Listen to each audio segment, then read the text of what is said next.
hemos hablado ya en varios videos acerca de la importancia de la ESI para poder, digamos, desmontar los discursos moralistas, punitivistas y biologicistas en relación a las sexualidades. Realmente la ley del 2006 ha marcado un antes y un después, un cambio paradigmático, por lo menos en relación a las leyes y al marco legal vigente en Argentina con respecto a la educación sexual en todos los niveles educativos. Hemos hablado de que la ley, sin embargo, no está del todo implementada a lo largo de todo el país y que eso es una lucha que seguimos dando día a día, pero que no basta solamente con luchar para que se implemente en sus lineamientos básicos, sino que además tenemos que pregonar una ley de educación sexual integral que sea abordada desde una perspectiva transfeminista, es decir, desde una perspectiva que se aborde desde las diversidades sexuales, ¿sí? Teniendo en cuenta la diversidad de géneros, teniendo en cuenta la diversidad de corporalidades, teniendo en cuenta la diversidad de deseos.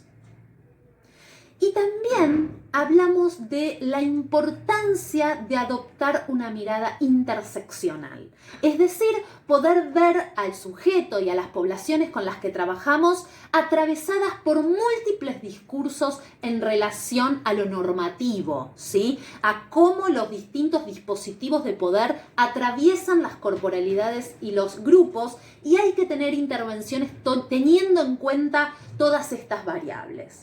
Pero una de ellas, insoslayable, es aquella mirada que tiene que ver con la diversidad funcional, ¿sí? Históricamente, la educación ha instaurado esta idea de normalidad, ¿no? Esta idea, este binomio entre la normalidad y la anormalidad, ¿sí? Definiendo y dejando como delimitada esta idea de normalidad que deja por fuera a un montón de personas, sujetos, corporalidades que no responden a esas expectativas construidas por los distintos dispositivos, el dispositivo escolar, el dispositivo médico, cientificista y demás. Con lo cual se ha definido un sujeto ideal, ¿sí? Tanto el sujeto de la educación como el sujeto de la ciencia y el sujeto de la medicina, que tiene que responder a determinados cánones, ¿sí? Y todo aquel o aquella que no responde a estos cánones se convierte exclusivamente en ausencia, ¿sí? En una ausencia o en un cuerpo, una corporalidad o una existencia que hay que adecuar a las normativas vigentes en relación a las corporalidades y a las identidades, ¿sí? De esta manera, estas ausencias, que en términos de Carlos Escliar, en vez de ausencias lo que podemos decir es que son existencias ignoradas, existencias desechadas por el sistema, justamente son las que la ley de educación sexual integral reivindica, retoma, recupera y hace justicia en la letra de la ley, justicia sexual, justicia erótica, para que podamos realmente acompañar, revalorizar aquellas personas que por siempre han sido relegadas desde todos los sistemas opresivos.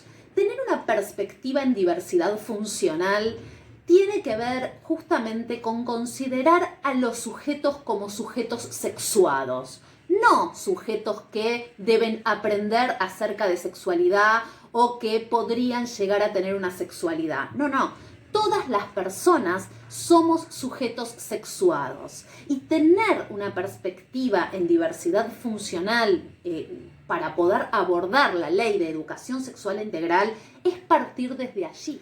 Cada persona tiene su propia historia sexuada. Históricamente a las personas con diversidad funcional se les ha negado su sexualidad. Se les ha infantilizado, se los ha asexualizado y no se ha propiciado, por ejemplo, espacios de intimidad, espacios de autoría en relación a su potencia erótica, al desarrollo de sus placeres. ¿Qué tenemos que hacer entonces las personas, los profesionales y las profesionales de la educación, si queremos abordar la ESI desde una perspectiva de diversidad funcional? Bueno, tenemos que reivindicar la dignidad y la decisión sobre sus propios cuerpos de las personas con diversidad funcional, sin el condicionamiento en relación a la capacidad física, a la capacidad intelectual o a la capacidad sensorial. Debemos generar espacios libres de prejuicios con respecto a las historias sexuadas de las personas con las que trabajamos y aún en aquellos ámbitos donde se encuentra multiplicidad de diversidades. No se olviden que la perspectiva de diversidad funcional es una condición más de la mirada interseccional. Tenemos que tener permanentemente esos anteojos para ver la realidad, esos anteojos que complejizan la realidad, porque la realidad es diversa.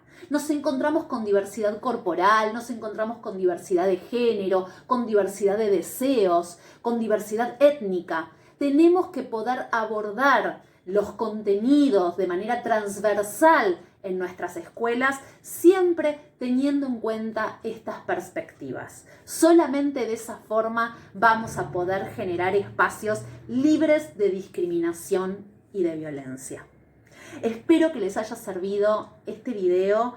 Me pueden seguir también en YouTube, donde lo subo, o nos seguimos en Instagram. Les mando un beso grande.